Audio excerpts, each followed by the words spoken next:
Media के सम्मानित साथियों और मित्रों, एक बहुत ही सनसनीखेज और महत्वपूर्ण विषय पर डॉक्टर विक्रांत भूरिया जी एक राजनैतिक नेता के रूप में नहीं, एसटी वर्ग की आवाज बनकर आपसे चर्चा करेंगे। मध्य प्रदेश सरकार हमारे आदिवासी भाइयों के नाम पर करोड़ों रुपयों की लूट कर रही है। राजनीतिक आधार पर वोटों की फसल काटने की कोशिश कर रही है, मगर जो धोखा दिया जा रहा है इस बड़े तबके को, इस भोले भाले वर्ग को, इस वर्ग के नाम पर कितना बड़ा भ्रष्टाचार हो रहा है, उसे सप्रमाण आपके बीच डॉक्टर भूरिया जी चर्चा करेंगे। और मैं निवेदन करना चाहूंगा आप लोगों से कि इस गंभीर और महत्वपूर्ण विषय पर आप लोकतंत्र के चौथे स्तंभ के रूप में जागरूक समाज की आंखें खोलने के लिए कृपा करेंगे। मैं निवेदन करूंगा डॉक्टर विक्रांत जी से कि वे आपसे रूबरू हों और मैं दस्तावेजों और प्रमाणों से आज वो आपके बीच रूबरू हूं। डॉक्टर भूरिया जी, बहुत धन्यवाद। मैं आज अपने सभी पत्रकार भाइयों और बहनों का स्वागत करता हूं, होली की आपको शुभकामनाएं देता हूं। आज का मुद्दा कई बड़ा है आपसे और हमसे, क्योंकि ये एक पूरे समाज को जिस तरह से बदनाम करने का एक षड्यंत्र है, आदिवासी समाज के अधिकार छीनने का षड्यंत्र है, और खुद के लोगों को जो भाजपा और आरएसएस के एजेंट हैं उनको सिस्टम में डालने का षड्यंत्र है। आज दो महत्वपूर्ण चीजों पर मैं आपसे बात करने जा रहा हूं। पैसा कानून, बीजेपी का पैसा कानून, और पैसा मोबिलाइजर की जो भर्तियां हो रही हैं उसमें बहुत बड़ा षड्यंत्र और बहुत बड़ा भ्रष्टाचार। ये जो बीजेपी का फर्जी पैसा कानून है, इसमें फर्जी भर्तियां की जा रही है, फर्जी पैसा कानून की फर्जी भर्तियां। और ये आज प्रमाण के माध्यम से मैं आप सबके सामने साबित भी करूंगा कि किस तरह से पैसा कानून को जिन्होंने रूल्स या नियम बनाने का काम ना करते हुए पैसा कानून को पूरी तरह से बर्बाद करने का काम करा है। पैसा कानून में की गई नियुक्तियां पूरी तरह से बीजेपी समर्थित, आरएसएस समर्थित लोगों की गई है, और जिनको आज पैसा मोबिलाइजर के रूप में जो मेरिट लिस्ट में आए थे, जिनको सिस्टम में होना चाहिए, उनको पूरी तरह से सिस्टम से बाहर का रास्ता दिखा दिया गया है। सबसे पहले पैसा कानून। मुख्यमंत्री जी बड़ी बड़ी बातें करते हैं। वो बात करते हैं कि हमने पैसा कानून बना दिया, हम पैसा कानून को ले आए, हम आदिवासी हितैषी हैं, पर हकीकत कुछ और ही है। पैसा कानून बनाने वाला जो शख्स थे वो थे जिसकी इसकी शुरुआत करी थी पीवी नरसिम्हा राव जी। 1994 में उन्होंने एक कमेटी का गठन करने के लिए निर्देशित करा, जब केंद्र में कांग्रेस की सरकार थी, और उस कमेटी का नाम था भूरिया कमेटी, जो कि उस समय के सांसद दिलीप सिंह भूरिया जी की अध्यक्षता में बनी थी।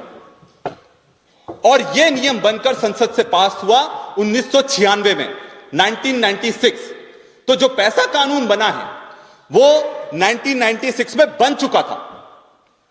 पर यह विडंबना देखिए कि मध्य प्रदेश में शिवराज सिंह चौहान जी ने 20 साल से ज्यादा लगा दिए उस कानून के नियम बनाने के लिए, क्योंकि नियम बनाना यह सरकार के हाथ में होता है, राज्य सरकार के हाथ में होता है। केंद्र सरकार कानून बना सकती है, पर वो नियम क्या रहेंगे वो राज्य सरकार का अधिकार रहता है, और जिसमें शिवराज सिंह चौहान जी पूरी तरह से विफल रहे हैं और 20 साल लगा दिए उन्होंने ये नियम बनाने के लिए। पर हकीकत क्या है साथियों? नियम क्या है ये आप ध्यान से सुनिएगा। जो पैसा कानून था उसमें मूल उद्देश्य, उस पैसा कानून का क्या था? उसका मूल उद्देश्य था कि ना लोकसभा ना विधानसभा, सबसे बड़ी ग्राम सभा, यह आत्मा है पैसा कानून की, कि ग्राम सभाओं को इतना मजबूत कर दो कि विधानसभा के जो नियम हो, जो आदेश हो, जो लोकसभा के जो नियम आदेश हो, वो ग्राम सभा पर लागू नहीं हो और ग्राम सभा एक स्वतंत्र रूप में काम कर सके। पर हकीकत में क्या हुआ? पैसा कानून का उद्देश्य था नौकरशाही को खत्म करना, पर इन्होंने क्या उसको खत्म करा? नहीं, इन्होंने नौकरशाही को और ताकतवर बना दिया। कैसे? आज भी ग्राम सभाओं के ऊपर एसडीएम है, तहसीलदार है, कलेक्टर है, और वो पैसा कानून जो था उसमें तो यह कहा गया था ना विधानसभा इसमें हस्तक्षेप करेगी ना लोकसभा इसमें हस्तक्षेप करेगी। तो पैसा कानून की आत्मा को तो यहां ही सबसे पहले इन्होंने उसकी गर्दन मरोड़कर खत्म करने का काम करा है। दूसरा, पैसा कानून था जल जंगल जमीन का अधिकार देना, मतलब आदिवासियों को उनके जल पर, उनकी जमीन पर, उनके जीवन पर, जल जंगल और जमीनों पर अधिकार पूरी तरह से, जो वहां पर रह रहे हैं, जंगलों में रह रहे हैं, उन आदिवासियों का उस पर अधिकार होना चाहिए था। नए पैसा कानून जो भाजपा का फर्जी पैसा कानून है, उसमें इस तरह का कोई भी प्रावधान नहीं है, क्योंकि यह फर्जी पैसा कानून है, भाजपा का पैसा कानून है। जो पैसा कानून कांग्रेस ने बनाया था, उस पैसा कानून में यह अधिकार था कि जो भी स्थानीय खनिज होगा, चाहे वो गिट्टी हो सकती है, चाहे वो वन उपज हो सकती है, चाहे वो रेत हो सकती है, चाहे वो माइनिंग में बड़े बड़े डायमंड हो सकते हैं, जो भी है, उन लोकल खनिजों पर वहां की ग्राम सभा का अधिकार होगा। पर जो नया पैसा कानून बना है उसमें ऐसा कोई भी अधिकार नहीं दिया। जितनी भी टेंडरिंग होती है खनिजों की, वो सेंट्रल टेंडरिंग होती है। तो इसमें जो अधिकार उनको पैसा कानून में देना था, ग्राम सभाओं को देना था, वो अधिकार उन्होंने उससे छीन लिया। एक और बहुत बड़ी चीज, पैसा कानून का उद्देश्य था कि जो आदिवासी संस्कृति है, जो रूढ़ी प्रथा है, जो उनके संस्कार हैं, जो उनके जीवन यापन के तरीके हैं, इनकी रक्षा करना। रूढ़ी प्रथा को रक्षा करने के लिए, उनके संस्कारों की रक्षा करने के लिए, उनकी पहचान की रक्षा करने के लिए इस नए पैसा कानून में एक भी नियम नहीं बना है। तो ना जन जंगल का अधिकार दिया, ना अपने रूढ़ी प्रथा या उनके संस्कार, उनकी सभ्यता को बचाने के लिए कोई कदम लिया, ना आपने नौकरशाही को खत्म करा। और नौकरशाही को खत्म नहीं करा तो फिर यह ग्राम सभा का औचित्य क्या रह गया? इसमें एक बहुत बड़ा विवाद पंचायतों में शुरू हो गया है। यह एक बहुत बड़ी चीज मैं आपको बता रहा हूं, क्योंकि जमीन पर हम लोग काम कर रहे हैं। इन्होंने, जब पैसा कानून का अर्थ क्या है? पैसा कानून का अर्थ होता है panchayat extension to schedule areas, PESA, panchayat extension to schedule areas. मतलब पंचायती राज जो बना था उसको और कैसे मजबूत कर सकते हैं, आदिवासी क्षेत्रों में उससे लाभ आदिवासियों को कैसे मिल सकता है, यह इसका मूल स्वरूप था। पर आज क्या करा बीजेपी सरकार ने? बीजेपी सरकार ने आज ग्राम सभाओं का निर्माण तो कर दिया, पर यह बहुत चौंकाने वाली खबर मैं आपको दे रहा हूं, पर उन्होंने इसमें नियम बना दिया, इसमें ना सरपंच रह सकता है, ना इसमें पंच रह सकता है, ना इसमें तड़वी रह सकता है, ना पटेल रह सकता है। तो जो पंचायत राज के प्रतिनिधित्व कर रहे हैं, जो चुनकर आ रहे हैं, चाहे वो सरपंच हो, चाहे वो पंच हो, चाहे तड़वी हो, पटेल हो, जो पूरे गांव का तोड़ करते हैं, वहां के विवाद सुलझाने का काम करते हैं, आपने उस कमेटी से उन्हीं को बाहर का रास्ता दिखा दिया। क्योंकि आप नहीं चाहते थे कि ग्राम सभाएं मजबूत बने, वो ताकतवर बने, वो अपने अधिकार खुद ले सके। आप चाहते थे कि ग्राम सभाओं में जो बीजेपी के एजेंट होंगे, जो बीजेपी के लोग हैं, वो ग्राम सभा में बिठा देते हैं, फिर उनसे जो भी करवाना है वो आप उनसे साइन करवा लो। और आज की स्थिति यह है कि पंचायतों में और ग्राम सभाओं में लड़ाई शुरू हो गई है। हर पंचायत में जितने भी मैं 89 आदिवासी ब्लॉक की बात कर रहा हूं, जहां जहां पैसा कानून लागू हुआ है, उन सब की मैं बात कर रहा हूं। वहां हर पंचायत में झगड़े डाल दिए इन लोगों ने, आपस में झगड़े करना शुरू कर दिए। और सबसे बड़ी बात, अभी तो शुरुआत है, इन्होंने दोनों खाते भी अलग खुलवा दिए। पंचायत का अलग खाता, ग्राम सभा का अलग खाता। ग्राम सभा का जो खाता है, ये पूरी तरीके से अपने प्रचार प्रसार में उपयोग करने वाले हैं। जिस तरह से पैसा मोबिलाइजेशन का उपयोग कर रहे हैं, वैसे ही ये लोग दो खाते बनाकर उनमें आपस में झगड़े डालकर जो पंचायत का पैसा आता है वो दो हिस्सों में बांटकर वहां के विकास के लिए पंचायत उपयोग करे, और बाकी जो दूसरा पैसा है, जो ग्राम सभाओं का पैसा है, वो पूरी तरह से प्रचार प्रसार में ये चुनाव के समय उपयोग करने वाले हैं।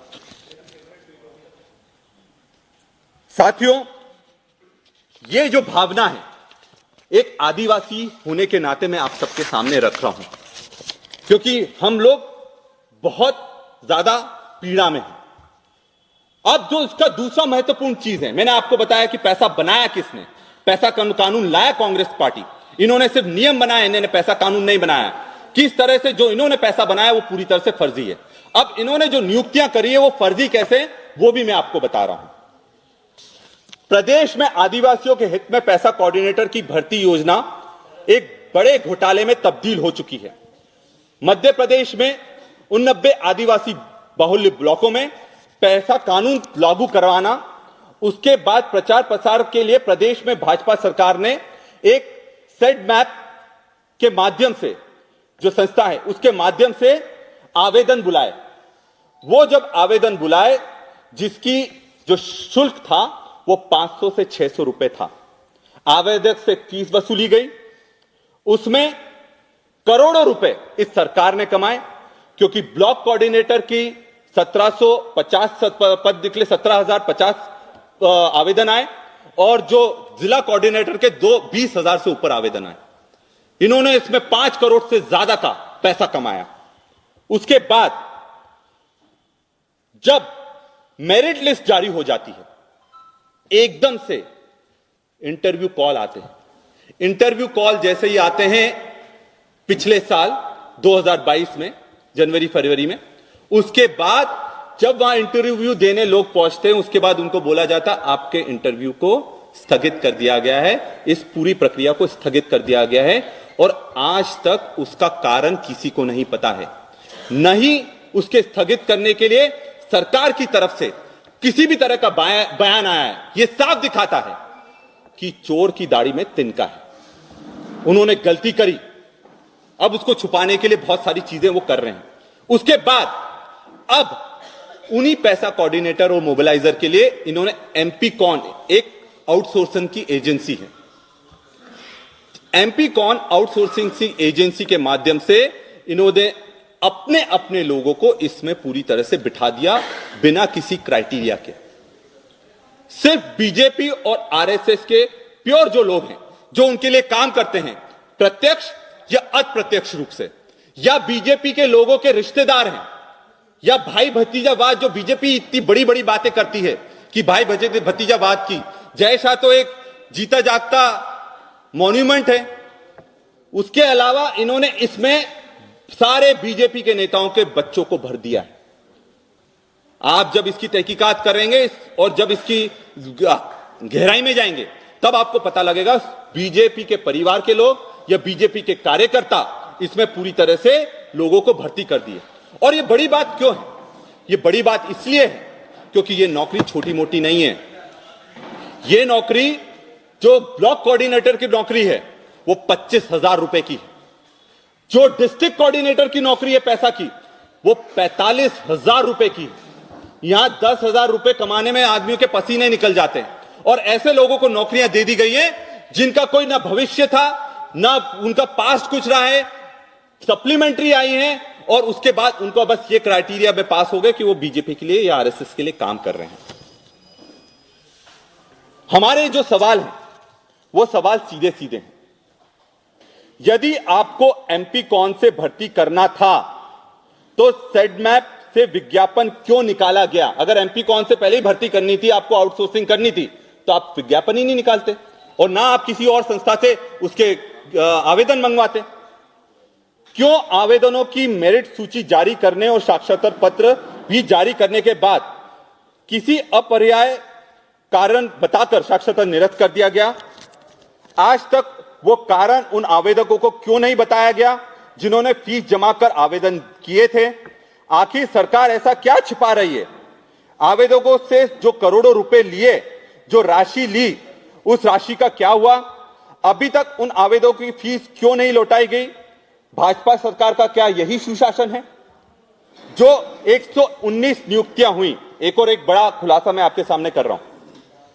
जो 119 नियुक्तियां करी है, आपको जानकर बहुत आश्चर्य होगा, उन 119 नियुक्तियों में एक भी महिलाओं को जगह नहीं मिली है।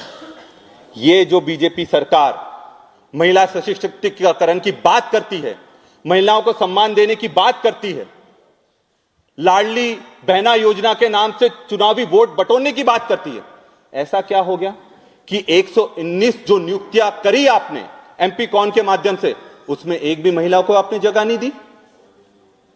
क्या हमारी महिला इतनी काबिल नहीं थी? क्या महिलाओं का काम सिर्फ खाना बनाना और सिर्फ वोट देना है?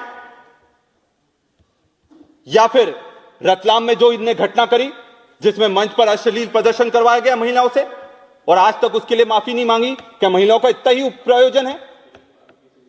और जहां उनको अधिकार देने की बात आती है, वो 119 जो एमपी कॉन की ने भर्तियां करी हैं, उसमें से एक भी महिला की भर्ती नहीं हुई है।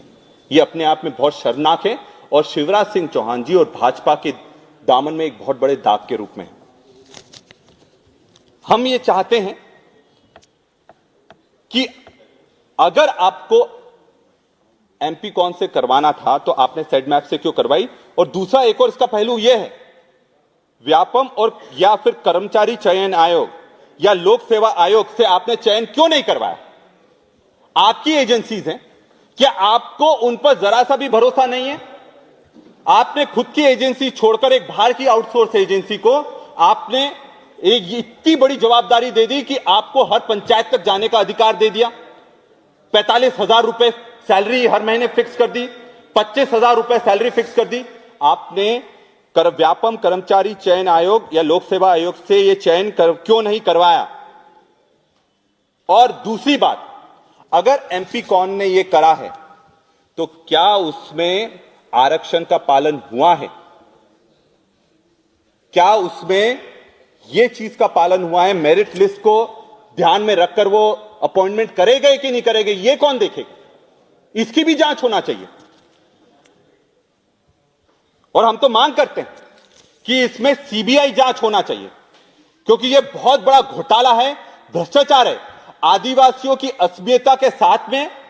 और जिसको ये अपनी फ्लैगशिप प्रोग्राम बनाकर पैसा को फ्लोट कर रहे हैं, उसमें इतनी बड़ी धांधली कर ये अपने चुनावी एजेंडे को सिर्फ पूरा करना चाहते हैं, बीजेपी के एजेंटों को हर गांव तक पहुंचाना चाहते हैं। इससे ज्यादा इसका कोई औचित्य नहीं है। जिन लोगों ने, हम ये मांग करते हैं, जिन लोगों ने भी ये चयन प्रक्रिया में करी है, उनकी भी जांच होना चाहिए। जो लोग अधिकारी इसके पीछे हैं कि इतना बड़ा घोटाला हो कैसे गया, इतनी बड़ी अनियमितता हो कैसे गई। और अगर आउटसोर्सिंग करना है तो सरकार भी आउटसोर्सिंग कर लो, चुनाव करवाने की क्या जरूरत है? और जिस तरह से ये ईवीएम के साथ और बाकी चीजों के साथ खिलवाड़ कर रहे हैं, आउटसोर्सिंग से कम नहीं है वो। लोगों को डराना धमकाना, तो आप ये लोगों का भी कार्रवाई इसमें होना चाहिए। और आप लोग जब जाएंगे, जितने भी लोग चयनित हुए, आप सोशल मीडिया पर उनके अकाउंट पर चले जाए, और कुछ मैं आपको दिखाऊंगा भी, आप उनके सोशल मीडिया अकाउंट पर चले जाओ, वो सारे के सारे कहीं ना कहीं आरएसएस, बीजेपी, इन लोगों और बीजेपी के संगठनों से जुड़े हुए लोग ही मिलेंगे। और आपकी सोशल मीडिया से समझ में आ जाएगा वो इस लायक लोग नहीं है कि किसी को ट्रेन कर सके। आपने तो इनको मोबिलाइजर्स को ट्रेनिंग के लिए रखा है, लोगों में जागरूकता फैलाने के लिए रखा है। उनमें से एक भी व्यक्ति ऐसा नहीं मिलेगा जो इस पैमाने पर खड़ा उतरेगा। हम ये मांग करते हैं कि इन सारी भर्तियों को निरस्त करा जाए और पुनः सेड मैप द्वारा जो आयोजित प्रक्रिया थी, जिसकी मेरिट लिस्ट तैयार हुई थी, उसके माध्यम से ही इसमें भर्ती की जाए। आज हमारे साथ में हमारे साथी भी एक मौजूद है, माया राम इनका नाम है, एक आदिवासी समाज से आते हैं। ये भी मेरिट लिस्ट में थे और इनका भी चयन नहीं है। मेरी बात जब खत्म होगी तब ये भी अपनी बात रखेंगे, ताकि आपके सामने एकदम वास्तुतः स्थिति बिल्कुल आप सबके सामने आना चाहिए।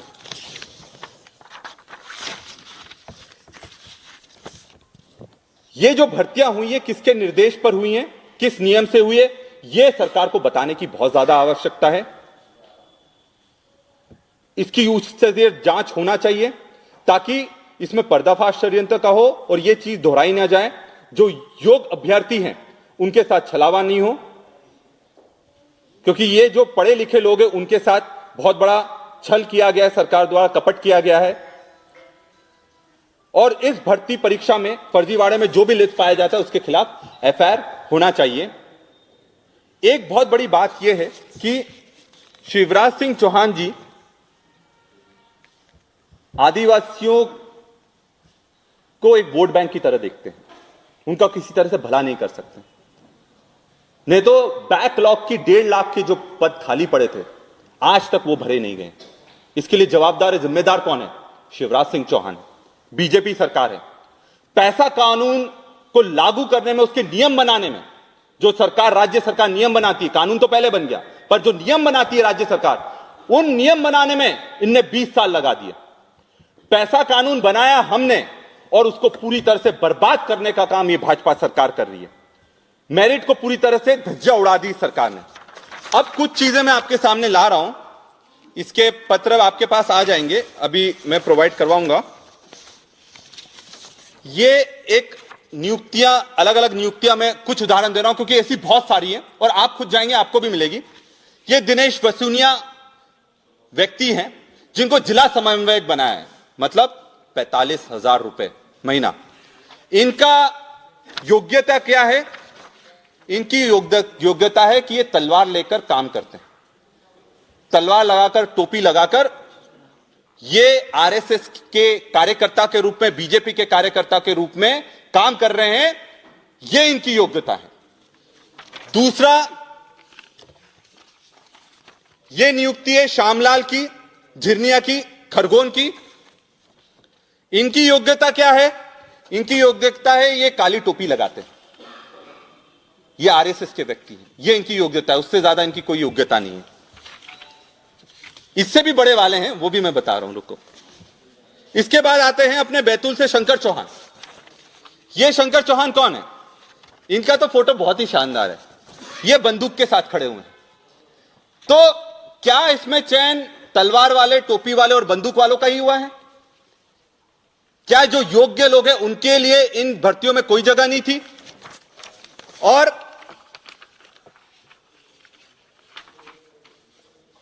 ये मैं मार्कशीट बता रहा हूं, ये आपके पास पहुंचेगी। पवन सिंह नाम है ये लड़के का, इसके 86% आए थे, योग्य व्यक्ति था, टॉप करा था इसने मेरिट लिस्ट में। और सबसे दुख की बात यह है कि जिसने टॉप करा उसी का नाम चयन प्रक्रिया से बाहर कर दिया गया।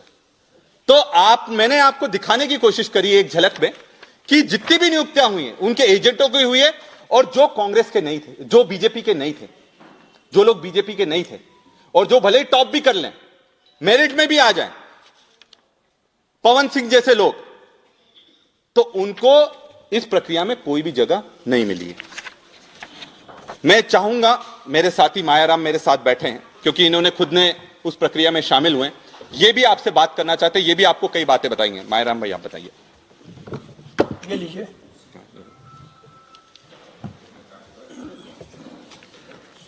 देखो, 2021-22 में आउटसोर्स सेडमेप के थ्रू भर्ती निकली थी, उसमें कुल मिलाकर 10 वैकेंसी आई थी। 10 वैकेंसीज में तरह तरह के पद थे। उसमें जो एटलीस्ट जो है लास्ट नंबर के जो पद थे, पैसा block coordinator, district block coordinator, सब इंजीनियर की वैकेंसी, ऐसे तरह तरह की 10 वैकेंसीज थी। तो मैंने 2 वैकेंसीज में अप्लाई किया था, क्योंकि मेरे पास जो योग्यता है सब इंजीनियर की भी थी और इसमें बीएसडब्ल्यू भी था।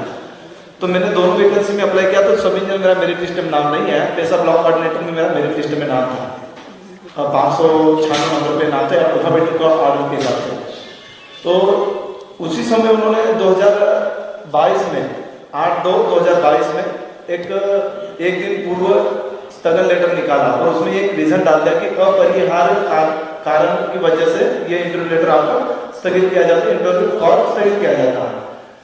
और इसके बाद में इसको स्थगित कर दिया और जब ऑनलाइन पर हमने सबने फॉर्म किया था और उसके पैसे भी कितने लगे थे, 500 से 600 के बीच में लगे थे।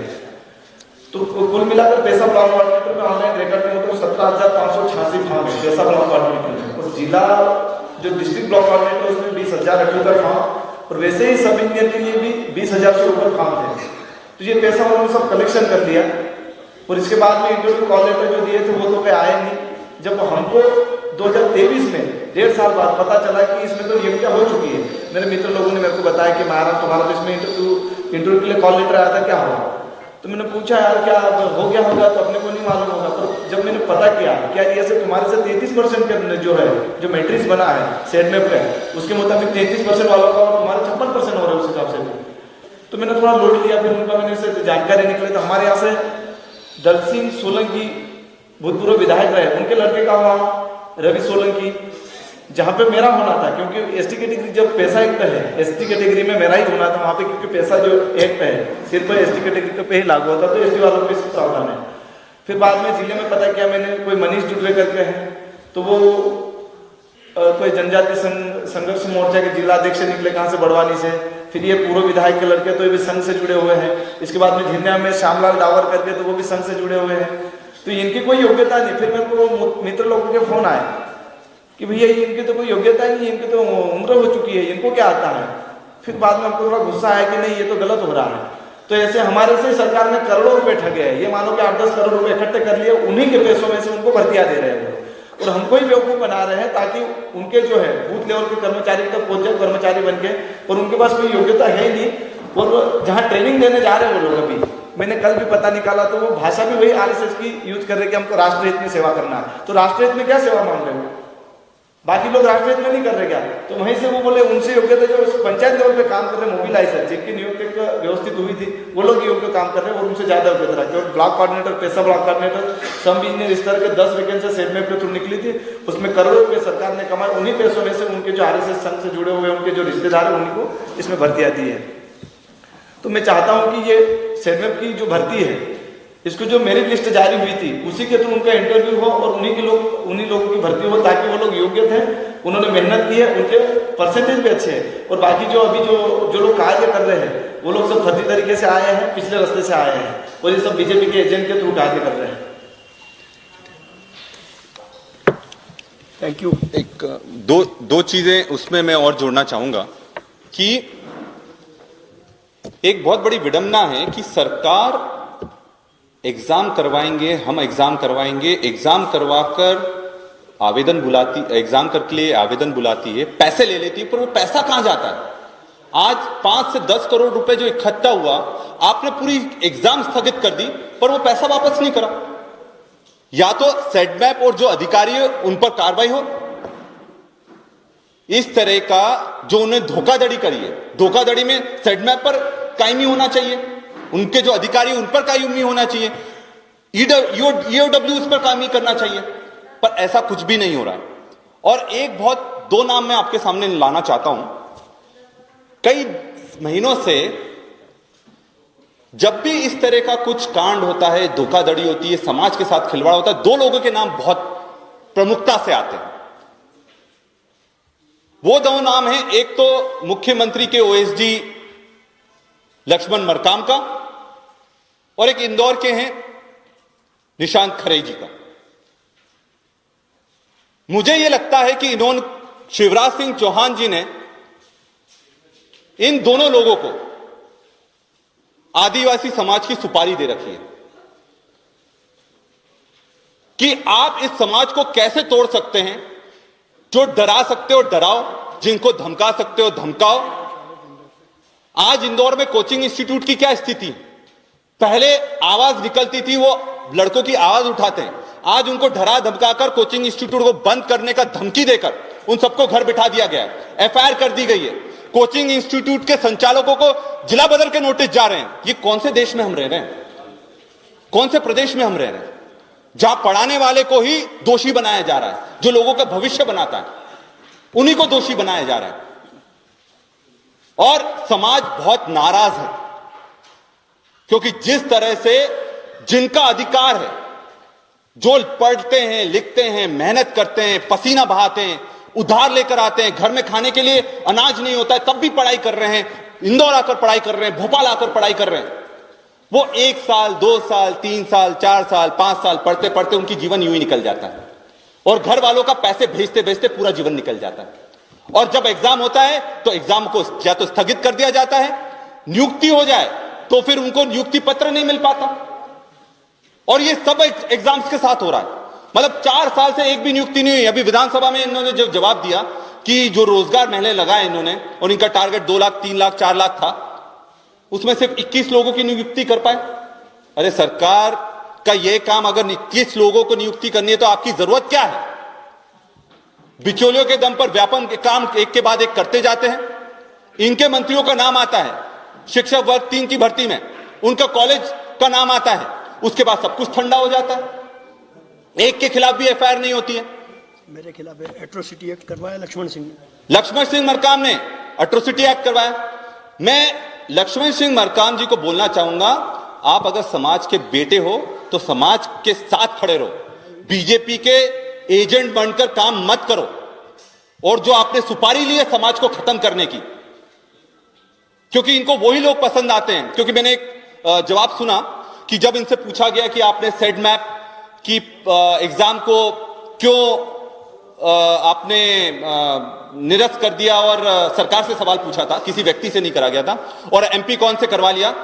सबसे चौंकाने वाली बात है कि सरकार की तरफ से कोई जवाब नहीं आता है। जवाब किसकी तरफ से आता है?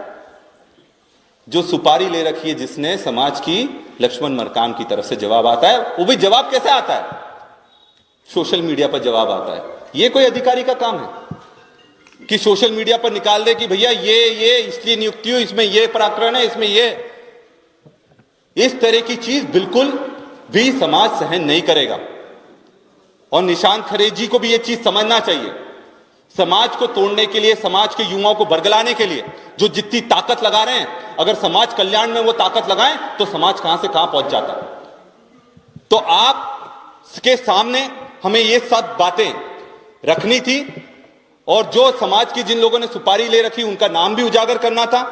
जिस तरह से भाई भतीजावाद इसमें चला गया वो भी आपके सामने रखना था। जिस तरह से आदिवासी युवाओं का अधिकार माना गया वो भी आपके सामने रखना था। एक और बहुत दिलचस्प चीज ये बोलते हैं कि हमने जो 119 लोगों की नियुक्ति करी है वो सभी तो आदिवासी हैं। तो मैं उनसे ये कहना चाहता हूं, लड़ाई आदिवासी गैर आदिवासी की नहीं है। लड़ाई ये है कि उन आदिवासियों का चयन का पैमाना क्या तय करा गया, और मेरिट वालों को बाहर का रास्ता क्यों दिखाया गया।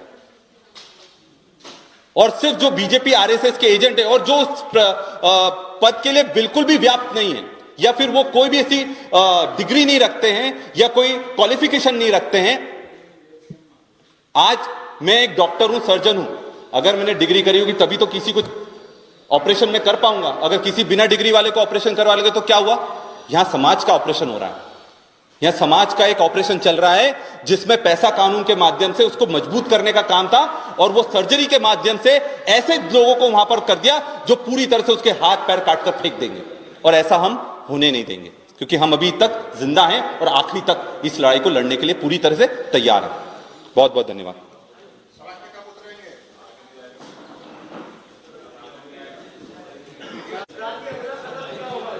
अगला कदम इसमें यह है, ये लड़ाई को हम सड़क पर भी लड़ने वाले हैं और कोर्ट में भी लड़ने वाले हैं।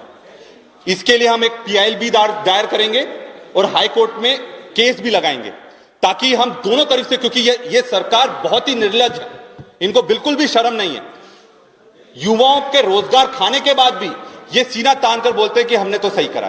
तो कोर्ट का भी हम सहारा लेंगे, पीआईएल का भी सहारा लेंगे, और सड़क पर भी उतरकर बड़े बड़े आंदोलन हम करेंगे इसके विरोध में, क्योंकि ये पूरे समाज का सवाल है, पैसा कानून का सवाल है।